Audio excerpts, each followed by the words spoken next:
Well, hello, church family. My name is Tim Hogenboom. I'm the executive pastor here at Kamloops Alliance Church. And once again, just wanted to do a November update and kind of what's been happening behind the scenes.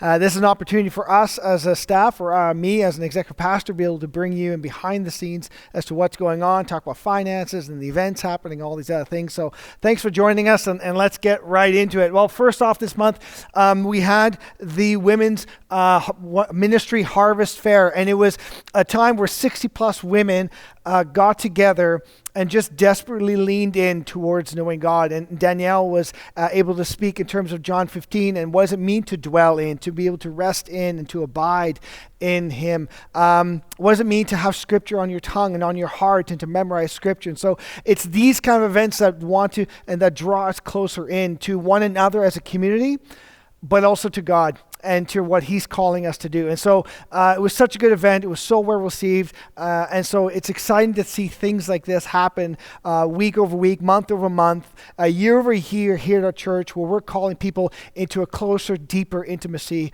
with Jesus. This month we've been talking about this series of James, and James is a hard book to talk about. It's hard in that it calls us to action. It calls us to be the hands and the feet of Jesus. It's easy to sit in our pew sometimes, or in our homes, or in our circle. But James says, no, you need to be the hands and feet, and push you into action. And so that's difficult. So if you've missed any of the series this month, or last few weeks anyway, I encourage you to lean in and to watch and to be able to really grapple with what James, Pastor James, is really telling us to do. We want to be a church that knows Jesus and makes Him known. But to make Him known, that calls us to step forward and step out into and to push the boundaries of our comfort level, but to be a church of action. And there's so many things of action happening. As many of you know, we have the extreme weather shelter happening this summer. It's going to fire up in the next couple of weeks. That's going to be exciting, but that's being the hands and feet of Jesus. We're talking about going in the community into to the schools and doing reading with kids in the schools. That's being the hands and feet of Jesus. So church, I just want to encourage you, as we're wrapping up this series of James, what is he calling you? What is he calling me? What is he calling us to in this season of being his hands and his feet? And then finally, last weekend actually, we had a night of songs and stories. And it was an opportunity for us to gather with our Indigenous brothers and sisters and fellow believers and hear and sing about what God is doing. And there was some really, really powerful testimony. And what made it so powerful was so vulnerable. There was an openness, a transparency about what God is doing in the lives of His people, and specifically Indigenous peoples. What is He doing in these lives? How is He transforming and making His name known? And so it was just such a blessing to be a part of that and to see that come together in a way that honors both culture, but also acknowledges that God is moving in the hearts of people despite culture. And so to Him be the glory. Again, we're on this trajectory. How do we embrace and how do we link arms with our Indigenous brothers and sisters in kingdom work? So what a great night as we had guests to come and sing and share powerful testimony. And again, church, one more way that we're making the name of Jesus known. As always, if you have any questions, I would just encourage you. There's lots of things happening in this church and lots of things that you may be curious about. If you have any questions, reach out. timh@kac.ca for more information.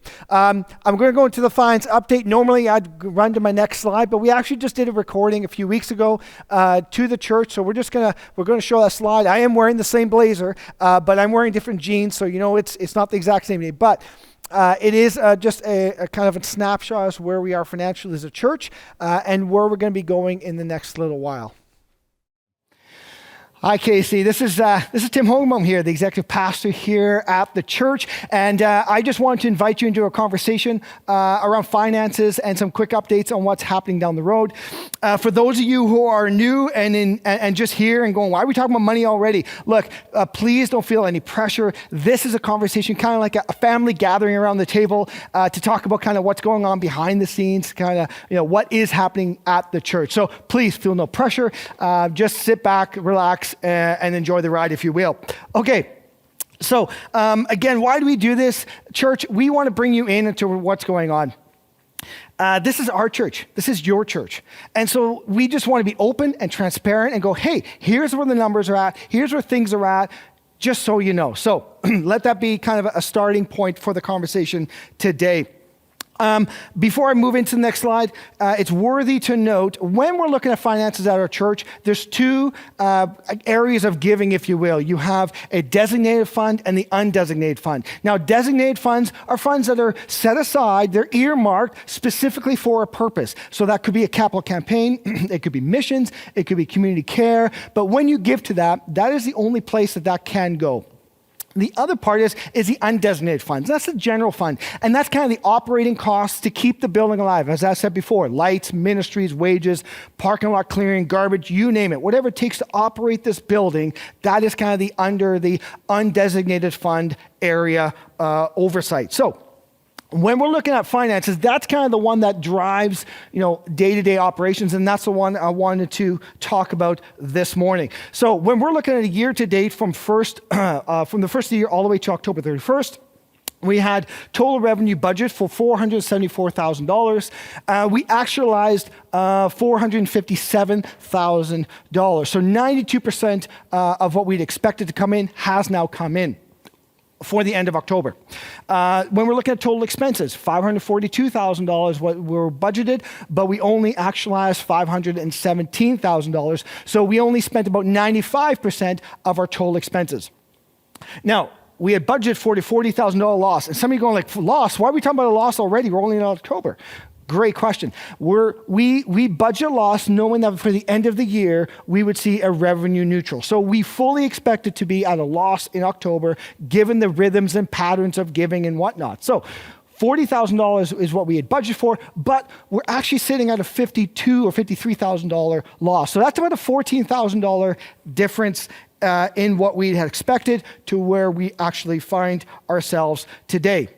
So how do we let's break this out a little bit. Let's pull this apart. This is a graph. Don't get too lost in it. There's a lot of information, but we'll go through it together. So the top line of that graph, we wanted to condense it, so we had to kind of adjust, remove it by 1,000, divide by 1,000. But the point simply is that's $120,000 a month.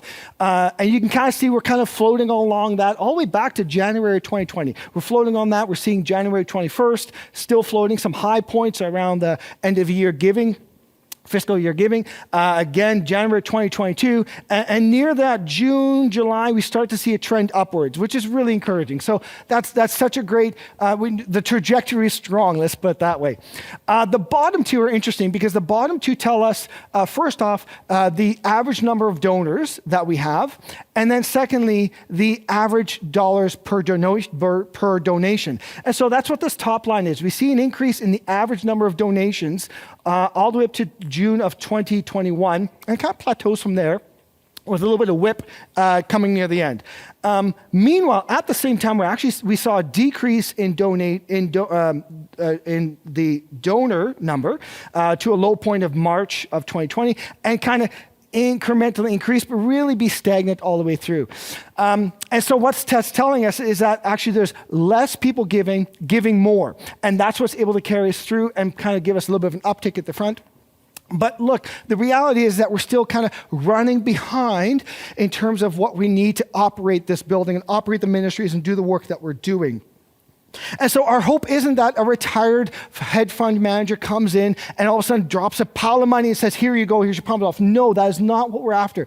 What we are looking for is that understanding everybody there is enough resources here in our church, in our body, at KC, to do the work and be fiscally responsible with what we're doing, to be prosperous financially so we can do the work, steward the finances well, but move the kingdom forward. There's so many great things, but it costs money to do those things. And so, if we had 20 more givers or a 10% more giving, those things will start to flush out. So for those of you who are giving, I just want to say thank you. Thank you for trusting us. That's a privilege for you to be able to say, look, we trust and partner with. We don't take that lightly. Thank you for your trust. For those who aren't giving yet, and I would just say, well, why not? we're called to trust Jesus in everything we do, including our finances. And so I just want to leave that with you and say, look, church, we have enough to do the work that we need to do. There's lots of things happening. We're moving the gospel forward, but it takes resources, and we need to do it together. So that's the quick finance update. Capital campaign. Some of you are going to go, oh my goodness, capital campaign. That's a big thing. So hold on. Let me just walk you through kind of what we're thinking here. At the AGM a few months ago now, we kind of rolled out this capital campaign. And in doing so, looking at where the future is for KC, what's God calling us to? And what is he calling us to now in terms of stewarding our building and stewarding our resources well? And so there are some things that are very urgent. And there's some things that we need to deal with right away. If we want to steward this building well and keep it up and make sure if we can use it for ministry, then we need to put resources in that. But at the same time, he's also calling us in a certain trajectory. And what does that trajectory call us to do? And what does it call us to do in this building, in this space? So first, I want to talk about the phase one, if you will, the urgent needs. And these are things that we have ignored for a while, or we have put aside for a while to, as we're going through different seasons, but we really need to address. And so first one is the parking lot in the southeast corner. And as many of you would know, walking through the parking lot is difficult, it's challenging, it's up and down, you're going through craters, it's not easy. And so we recognize that. We haven't put any lines on it this year because we knew we would end up having to resurface it at one point. And so we need to resurface that and mitigate that safety hazard that is very, very real, especially coming into winter. So that's one thing. The other one's a fireside room. If anyone's walked into the fireside room at all in the last little while, you'll notice all of a sudden you start to slant a little to the left. It's not imagination. You actually are slanting a little to the left because the ground is sinking and the wall is sinking. And so we need to deal with that. That is something that's not going to go away. In fact, if we don't deal with it shortly, it's only going to get worse. So we need to acknowledge that. The HVAC upgrade, that's been a conversation that the board's had for a long time. Again, it's something that we need to acknowledge, that we need to address right away. The signage and wayfinding, as we invite groups into the building, as we've rebranded, we need to look at what it takes to make it easier to be in this space and to have it branded correctly. And then foyer facelift as well. So these are the things that we're looking at that we need to do sooner than later. And so as money comes in, we want to spend that on those things right away. There is a hierarchy. We want to start tackling them right away. There's already been $65,000 that's come in, which is fantastic. That's 20% of the way there, right? That's 20% of the way where we need to go to get these things accomplished. So would you consider, what does it mean for you to partner with us and prayerfully consider where God would have you contribute? Then secondly is the phase two. And as we start to think about and dream, what is God calling us to do? What do we need to do to the facility to accommodate that vision, that goal? So if he's given us a goal and he's giving us a direction, he's giving us a strategy, he's also called us to then make sure that we have the resources available, and he will provide those. And so as we go into this next year and we're crystallizing that vision and crystallizing that strategy, we're going to be rolling that out and bringing you along that conversation. And then as we solidify that direction together, we then say, okay, what do we need to look at for capital campaigns? So be expecting an update in the new year in terms of what that new direction for the phase two of this capital campaign looks like moving forward. Church, we are so grateful that we get to do this together. Us, you, me, together, us. And so this is exciting. There's so many good things happening, and I can't wait. And so I would just ask, look, prayerfully consider. If you have any questions, reach out to me, timh@kamloops or kac.ca. If you have any finance questions, finance@kac.ca. But this is such a privilege. So thank you, church, and join us as we make the gospel known to our city and beyond. Church, this is exciting. We're in an exciting space in our church's history as we're anticipating what he is going to do, as we're talking about the capital campaigns. It's exciting. It really is, because we're excited to see what he's doing in us and how he's going to use us. So church, link arms with us in what we're doing and as we move forward. So to that end, we wanted to, as I always do, I wanted to bring you alongside into a conversation with one of our staff members. And so this month I wanted to talk to Steve and kind of get an insight into his role as the facility manager here at KAC. Hey Casey, it's Tim again here, and I just wanted to introduce you to my good friend Steve, who's been here for a long time. So Steve, tell us kind of how long have you been here for now? Just about 9 years. It'll be 9 years in March next year. How did you get here? Tell us your story. Kind of what got you to where you are today. You know, I was in the marketplace as a contractor Yeah. for about 5 years. I had a business, and I just felt that it was the right time to switch out of being a business owner into church ministry. I just felt the calling to be in a church, and I didn't know what that looked like. And we'd been attending church for years, and just decided, well, let's just see what God has in store for us. And then next thing you know, I saw a posting for building manager at Kamloops Alliance Church, and we happened to be attending here, so that's how it all started. How long have you been going to the church for? 2010 is when we started attending here. Yeah. Okay. And so what is your role here? So I am the facility manager.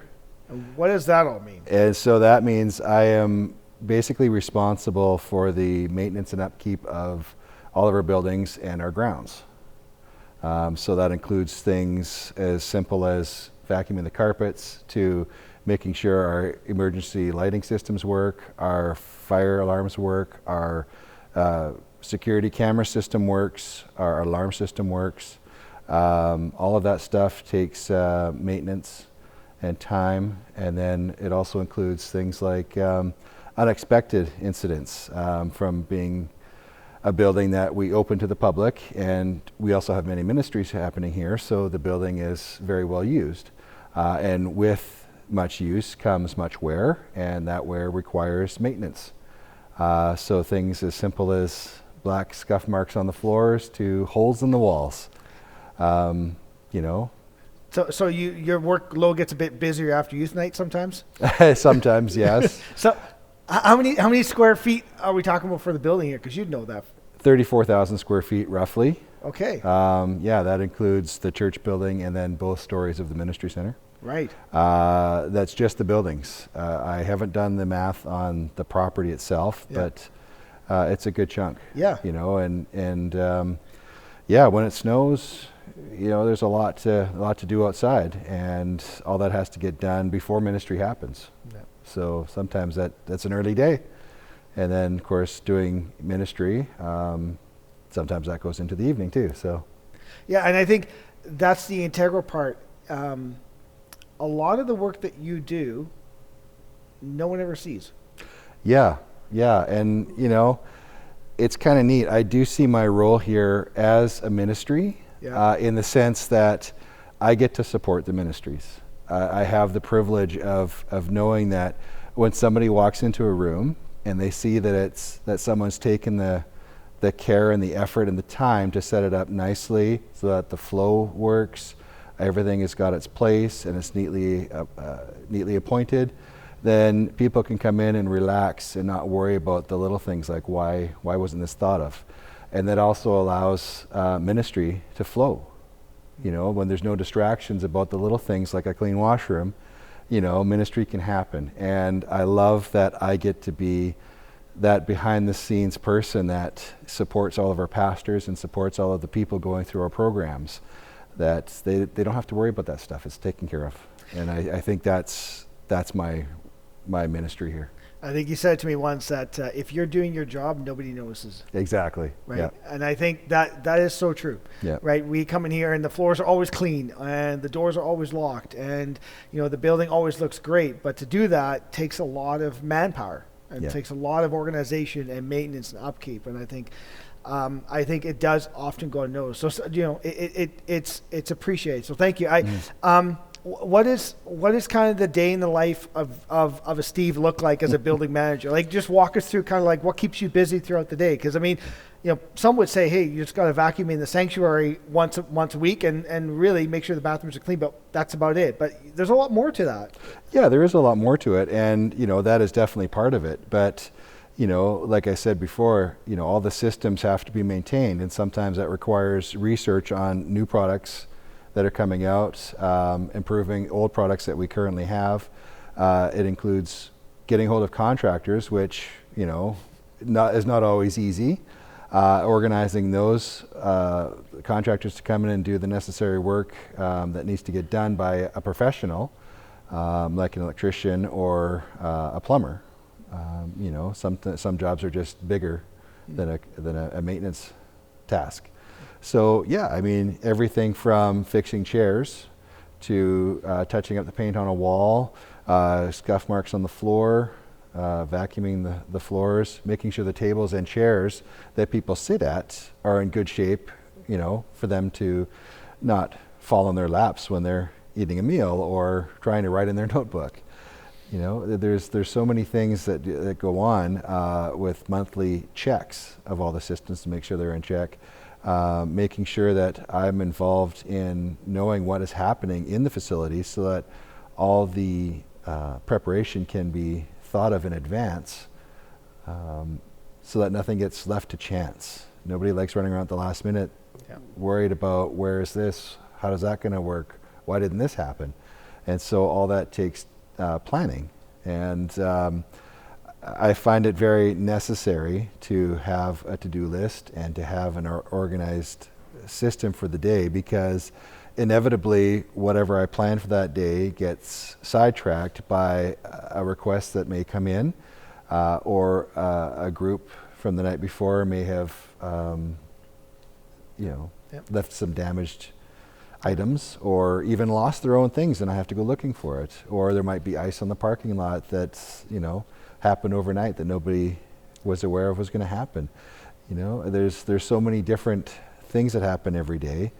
You just have to be up on it. I was going to ask, you know, what's the biggest challenge that you face in your ministry? And it really is a ministry. I really believe that. Yeah. I agree with you. It is a ministry unto itself. What are the biggest challenges that you face in your role as facility manager? Hours in the day. There's never enough time to do everything, and there's always something to do. Yeah. And so, yeah, you know, even just straightening up our chairs in the sanctuary is a half hour to 45-minute job. And it doesn't seem like it's a big thing, but it, you know, to get it to look nice, it takes time. So yeah, the biggest challenge is there's not enough time in the day. And there's just not enough money to go around to hire enough staff that is needed for a lot of things that happen. So, you know, we're down to relying on volunteers, and I have a good core group of volunteers that make my life so much easier in a lot of ways, but could always use more. Mm-hmm. There's always stuff to do. There's always talents in the congregation that I would love to tap into. Unfortunately, I don't know everybody, but you know, I would love to be able to utilize the skills of carpenters or landscapers or equipment operators. You know, some people talk about tithing as money. Well, tithing could be time as well. You know, you could look at part of your tithing as giving your services. And, right? and I think that was going to be my next question. I think, what do you want our church to know? And I think when it comes to volunteers, there is. I mean, we've got 35,000 square feet of building to maintain, and you're right. It's even setting the chairs right, or it's moving the snow, or it's mowing the lawn, or it's setting Christmas lights. I mean, there's so many things that have to happen for a building this size. If there's someone out there that's thinking, hey, you know, I want to get involved in the ministry, how do I even start? What do I do? Kind of, what's your advice to them? Like, how, if there's that, you know, desire to kind of use your hands in this way, and you know you have a gifting in it, what would your encouragement be to them? What would you say to them? There's several ways to do it. You can go on the website under staff and click on the link under my job position and send me a direct email. Another way is you go onto the website under serve and click the building and maintenance box, and that will get sent to me as well. You could also phone the office and get routed directly to my desk phone. And either if I'm there, or chances are I'm around, out and about doing things, but I will definitely return your call if you know, if you leave me a message. Fair enough. Yeah. Steve, how can we pray for you? How can we pray for you and the ministry and kind of your leadership role, and as you try and, as we're going to a new ministry season and new strategic direction, a lot of things are going to change here. Mm-hmm. What are some of the things, one or two things that we as a church can pray for you for? Definitely patience. As the busier the building gets, the more wear it incurs, and the more maintenance it requires. And sometimes it's easy to get caught up in the fact that I have to do this again, I have to fix it again, or why does this keep happening? That kind of stuff. And I love the stuff that happens here, and I don't want it to stop.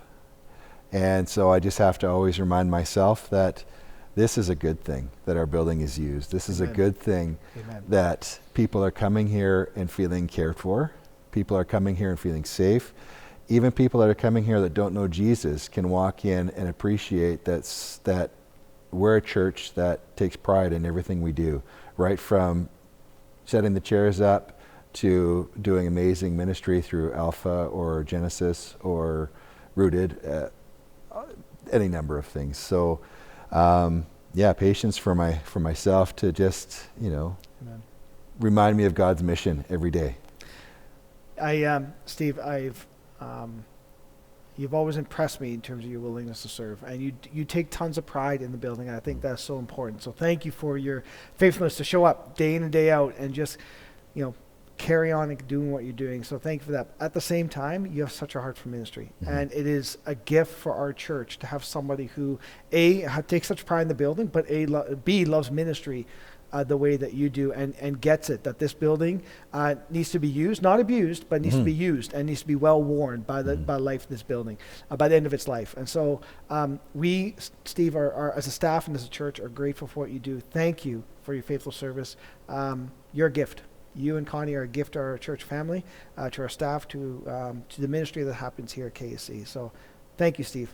So appreciate you and getting to know you and getting to know you better the last couple months. So Yeah. okay, all the best. Thanks, Thanks, Tim. Bye. Church, is Steve and I have been able to work together. I've got to know Steve that much better in the last little while. Church, he's such a gift to what we do here at KC. It is so much work to keep the building going. And as he said, he sees his work as a ministry unto itself. And I couldn't agree more. And so, church, if you see Steve around, I would just encourage you to say hi to him and say, hey, thanks for what you're doing. Because oftentimes, like he said, if you don't notice it, it's probably because it's done right. And so it's people like that in the background who just continue to faithfully serve day in and day out that allows the ministry of this church to continue. And if you yourself are like, hey, I want to, not really sure about, ministry in other forms, but this is a ministry I could see myself in and be a part of. If that's you, I just want to encourage you to reach out to Steve. There's so much work to be done. So there's no shortage of it. And I'm sure whatever it is you can do, that we probably need it done here. So church, say hi to him if you can. Thank you very much. As always, if you have any questions, feel free to reach out to me at timh@kac.ca. And church, thank you. Thank you for linking arms with us as we do ministry together.